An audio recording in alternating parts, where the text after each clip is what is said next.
Halo sahabat Batas Kisah, apa kabar kalian semua? Semoga kita semua selalu diberikan kesehatan dan rezeki yang berlimpah. Pada kesempatan kali ini Adinda akan membawakan cerita yang berjudul Aku Mendapat Pria Tulus Setelah 6 Kali Diselingkuhi. Biar makin seru, langsung saja ke ceritanya. Alia adalah wanita yang mapan. Usianya baru menginjak 30, tetapi karirnya sudah mencapai puncak sebagai manajer pemasaran di sebuah perusahaan besar. Ia cantik, cerdas, dan penuh semangat. Namun kehidupannya tidak seberuntung itu dalam hal cinta. Selama 6 tahun terakhir, ia telah menjalin hubungan dengan 6 pria yang berbeda. Setiap hubungan dimulai dengan harapan besar, hanya untuk berakhir dengan kekecewaan yang mendalam. Alia selalu berpikir ia bisa memilih pria yang tepat, tetapi kali ini ia mulai ragu pada kemampuannya. Hubungan pertamanya yang serius terjadi dengan Edo, seorang arsitek yang tampaknya memiliki segalanya. Mereka bertemu di sebuah pameran seni, dan Edo memikat Alia dengan percakapan cerdas dan tatapan hangat. Semuanya terasa sempurna. Sampai Alia menemukan kenyataan pahit. Edo berselingkuh dengan sahabatnya sendiri, Nita. Pengkhianatan ganda ini membuat Alia hancur untuk pertama kalinya. Ia tak hanya kehilangan kekasih, tetapi juga sahabat yang selama ini ia percayai. Kenapa semua harus berakhir seperti ini? Alia bertanya pada dirinya sendiri setiap malam. Ia menangis, bertanya-tanya apakah ada yang salah dengan dirinya. Namun, meskipun terluka, Alia bertekad untuk tidak terpuruk terlalu lama. Ia masih percaya bahwa cinta sejati ada di luar sana. Hanya saja, mungkin kali ini ia perlu lebih berhati-hati. Beberapa bulan setelah perpisahannya dengan Edo, Alia bertemu dengan Bram, seorang pria yang lebih muda darinya dengan energi yang luar biasa. Bram seorang pengusaha rintisan yang baru saja sukses mendapatkan pendanaan besar untuk bisnisnya. Mereka bertemu di acara networking, dan Alia tertarik pada keberanian serta optimisme yang terpancar dari dirinya. Awalnya, hubungan mereka terasa menyenangkan dan penuh gairah. Bram selalu tahu bagaimana membuat Alia tersenyum. Namun, hanya dalam hitungan bulan, Alia mulai merasakan ada sesuatu yang berbeda. Bram semakin sering sibuk dengan pekerjaannya, dan tanpa sengaja Alia menemukan pesan singkat yang dikirimkan Bram kepada salah satu rekan kerjanya. Dari pesan itu, jelas bahwa Bram telah menjalin hubungan lebih dari sekadar rekanan dengan wanita tersebut. Sekali lagi, Alia terluka. Kali ini, ia lebih terluka karena ia sudah mulai membuka hatinya lebih dalam. Kekecewaan itu menghantam Alia begitu keras, hingga ia memutuskan untuk tidak mencari cinta untuk sementara waktu. Ia berfokus pada karir dan mencoba melupakan segala hal tentang cinta. Tetapi, jauh di dalam hatinya, ia tahu bahwa cinta sejati masih ada. Mungkin ia hanya belum bertemu dengan orang yang tepat. Setelah hampir setahun tanpa hubungan, teman-teman Alia mulai mendesaknya untuk kembali menjalin cinta. Mereka berkata bahwa Alia pantas mendapatkan kebahagiaan, dan bahwa tidak semua pria di luar sana akan menyakiti hati. Alia, meski enggan, akhirnya setuju untuk mencoba kembali. Kali ini, ia bertemu dengan Tony, seorang dokter muda yang tampaknya penuh perhatian dan pengertian. Hubungan dengan Tony berkembang lebih lambat daripada sebelumnya, tetapi Alia merasa ini mungkin adalah cara yang lebih aman. Mereka tidak terburu-buru. Tony sering mengajaknya berdiskusi tentang hidup, masa depan, dan bahkan pernikahan. Alia merasa Tony adalah pria yang mungkin bisa menjadi pelabuhan terakhirnya. Namun, kenyataan berkata lain. Ketika hubungan mereka mulai lebih serius, Alia menemukan bahwa Tony ternyata masih menjalin hubungan dengan mantan pacarnya. Alia yang awalnya percaya Tony adalah pria yang jujur, mendapati dirinya terperangkap dalam kebohongan lagi. Baginya, ini adalah pengkhianatan yang tak termaafkan. Ia memutuskan hubungan tanpa pikir panjang dan berjanji untuk tidak pernah lagi percaya pada cinta. Setelah berulang kali terluka, Alia merasa tidak ada pria yang bisa ia percaya lagi. Setiap hubungan yang ia bangun selalu berakhir dengan kekecewaan. Namun, kehidupan terus berjalan. Di tengah kekecewaannya, Alia bertemu dengan Raka, seorang pria yang tampak sempurna di segala aspek. Tampan, sukses, dan perhatian. Raka adalah sosok pria idaman setiap wanita. Mereka mulai menjalin hubungan yang terasa stabil, dan Alia akhirnya mulai memikirkan pernikahan lagi. Namun, di saat hubungan mereka semakin serius, Alia kembali dikhianati. Kali ini, Raka berselingkuh dengan rekan bisnisnya sendiri. Alia hancur berkeping-keping. Kali ini, ia merasa benar-benar tidak sanggup lagi mempercayai siapapun. Baginya, cinta sudah mati. Setelah kekecewaan terakhir dengan Raka, Alia memutuskan untuk benar-benar menutup hati. Ia tidak ingin mencoba lagi. Ia lelah merasa dikhianati dan sakit hati. Namun, di saat ia sudah benar-benar pasrah, takdir mempertemukannya dengan Fajar. Fajar bukanlah tipe pria yang biasa menarik perhatian Alia. Ia bukan pria karismatik dengan penampilan mencolok. Ia sederhana, seorang guru sekolah dasar yang penuh dengan ketulusan. Pertemuan mereka bermula dari kebetulan, saat Alia secara tak sengaja bertemu Fajar di sebuah acara amal yang diadakan kantornya. Fajar perlahan-lahan masuk ke dalam hidup Alia.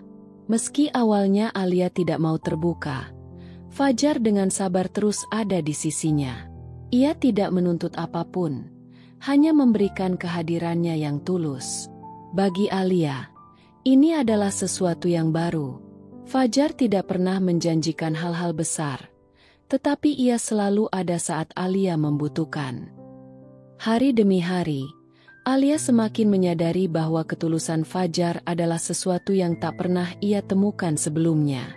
Fajar mencintai Alia apa adanya, tanpa meminta lebih. Meskipun bayang-bayang masa lalu sering menghantui, Fajar selalu sabar menghadapinya. Ia tidak pernah mendesak, tetapi selalu hadir. Perlahan, hati Alia yang hancur mulai sembuh. Ia belajar kembali percaya. Kali ini bukan pada janji-janji kosong, tetapi pada ketulusan yang nyata. Cinta Fajar yang tulus perlahan mengubah cara pandang Alia tentang cinta. Ia akhirnya menyadari bahwa cinta sejati bukan tentang kesempurnaan, tetapi tentang ketulusan hati dan komitmen untuk selalu ada, dalam suka maupun duka. Meskipun Fajar telah menunjukkan ketulusan yang begitu nyata, Alia tetap tak bisa sepenuhnya melepaskan rasa takutnya. Setiap kali Fajar mencoba mendekat, ada suara kecil di dalam hatinya yang memperingatkan agar tidak terlalu berharap. Trauma yang dibawa dari masa lalunya begitu dalam. Mimpi buruk tentang pengkhianatan kerap datang saat ia terlelap, seolah-olah luka lama itu belum sepenuhnya sembuh. Alia berulang kali menemukan dirinya meragukan niat baik Fajar. Setiap kali ia melihatnya berbicara dengan wanita lain, meski itu hanya sekadar basa-basi, Alia merasa curiga.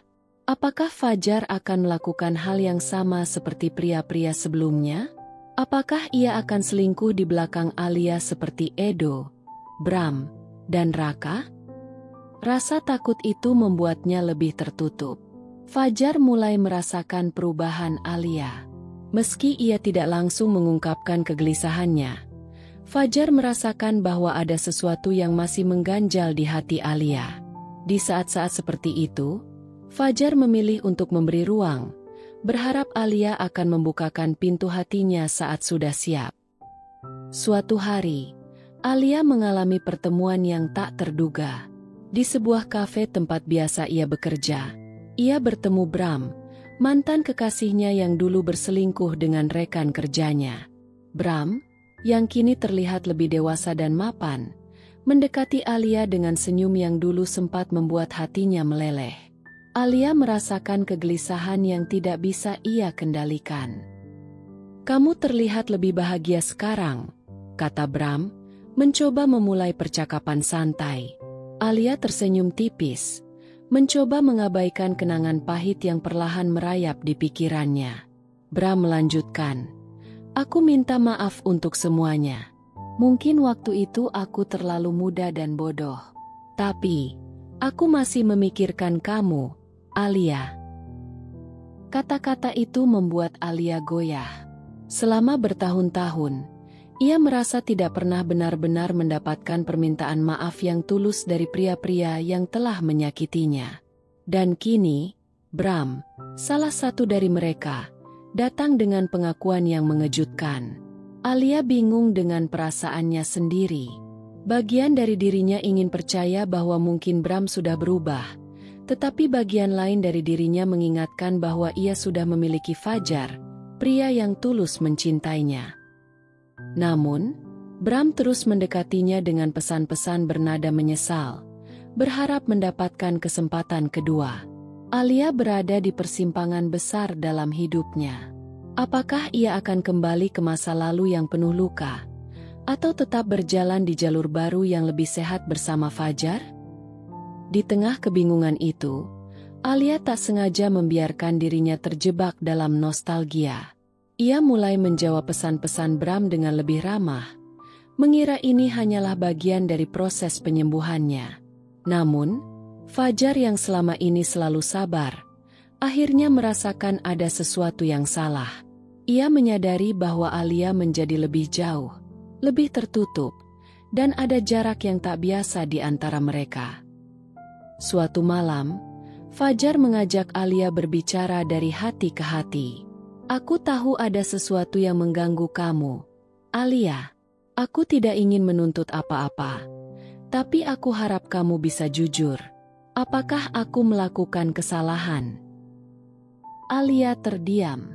Suara lembut Fajar membuat hatinya terasa berat. Ia merasa bersalah karena membiarkan Bram masuk kembali ke dalam pikirannya. Sementara Fajar adalah pria yang selalu tulus dan ada di sisinya. Dengan jujur, Alia menceritakan pertemuannya dengan Bram dan bagaimana rasa takutnya pada hubungan yang baru terus menghantuinya. "Aku takut, Fajar. Aku takut untuk percaya lagi. Setiap kali aku mulai merasa nyaman dengan seseorang, aku selalu takut bahwa mereka akan menyakiti aku seperti sebelumnya," kata Alia dengan mata berkaca-kaca. Fajar mendengarkan dengan tenang. Tangannya menggenggam erat tangan Alia. "Aku tidak bisa menjanjikan bahwa tidak akan pernah ada masalah dalam hubungan kita. Tapi aku bisa menjanjikan satu hal. Aku akan selalu berusaha untuk jujur dan tulus dengan kamu, apapun yang terjadi." Setelah pembicaraan tersebut, Alia merasa lega karena telah terbuka dengan Fajar. Namun, ia masih merasa harus menghadapi Bram untuk menutup babak masa lalunya. Ia mengajak Bram bertemu untuk terakhir kali, bukan untuk membuka pintu yang sudah tertutup, tetapi untuk benar-benar menutupnya dengan rapat. Pertemuan mereka berlangsung di tempat yang sama saat mereka pertama kali bertemu, kafe kecil di sudut kota. Bram berbicara panjang lebar tentang penyesalan dan harapannya untuk memulai kembali. Namun, di tengah percakapan, Alia menyadari bahwa meskipun Bram terlihat berubah, pria ini masih belum bisa memberi ketulusan seperti yang Fajar berikan. "Aku pernah mencintaimu, Bram. Tapi kamu sudah menghancurkan hati aku. Aku tidak bisa kembali ke masa lalu. Sekarang, aku memiliki seseorang yang mencintai aku dengan tulus, dan aku tidak akan mengkhianati dia seperti yang pernah kamu lakukan padaku," kata Alia dengan suara tegas. Bram terdiam, mungkin tidak menyangka akan mendengar kata-kata tersebut. Dengan langkah mantap, Alia meninggalkan kafe itu. Kali ini, bukan dengan hati yang terluka, tetapi dengan keyakinan bahwa ia telah membuat keputusan yang benar. Setelah pertemuan dengan Bram, Alia merasa seolah beban yang selama ini menghalangi langkahnya telah terangkat. Ia kembali ke kehidupan bersama Fajar dengan perasaan lebih ringan. Kini, ia tidak lagi dibayangi ketakutan akan pengkhianatan, karena ia tahu bahwa cinta Fajar adalah cinta yang tulus, cinta yang tidak didasarkan pada kebohongan atau janji palsu. Alia dan Fajar mulai merencanakan masa depan bersama. Meski tidak selalu mudah, hubungan mereka penuh dengan komunikasi yang jujur dan rasa saling menghargai. Mereka belajar untuk saling mendukung dalam setiap aspek kehidupan, baik itu karir Alia yang penuh tekanan atau kehidupan sederhana Fajar sebagai guru. Setiap hari, Alia semakin menyadari bahwa kebahagiaan sejati tidak terletak pada glamor atau hal-hal besar, tetapi dalam ketulusan dan kehadiran seseorang yang selalu ada saat dibutuhkan. Fajar mungkin bukan pria paling kaya atau paling berpengaruh yang pernah ada dalam hidupnya, tetapi ia adalah pria paling tulus yang pernah Alia temui. Dan itu, bagi Alia, sudah lebih dari cukup. Setahun kemudian, Alia dan Fajar memutuskan untuk melangkah lebih jauh dengan menikah. Pernikahan mereka berlangsung sederhana, hanya dihadiri oleh keluarga dekat dan sahabat. Tidak ada pesta mewah atau perayaan besar, tetapi ada kebahagiaan yang tak ternilai dalam hati Alia. Dalam momen sakral itu, Alia merasa telah menyelesaikan perjalanan panjangnya mencari cinta sejati. Ia melewati banyak rintangan, dari dikhianati hingga menemukan dirinya sendiri. Dan akhirnya, ia tahu bahwa cinta sejati adalah cinta yang tulus, yang datang tanpa paksaan, tanpa kepura-puraan. Di depan altar, saat Fajar mengucapkan janji pernikahan mereka, Alia merasa tenang. Bukan hanya karena ia akhirnya menemukan pria yang tulus, tetapi karena ia juga telah menemukan kedamaian dalam dirinya sendiri. Kini, Alia tahu bahwa meskipun cinta bisa menyakitkan, cinta juga bisa menyembuhkan. Dan cinta yang tulus, cinta yang ia temukan bersama Fajar, adalah cinta yang akan bertahan selamanya. Tamat. Terima kasih untuk penonton setia Batas Kisah. Mohon maaf jika Adinda ada salah kata. Doa Adinda hari ini semoga penonton setia Batas Kisah diberikan kesehatan dan rezeki yang berlimpah. Sekian dan terima kasih.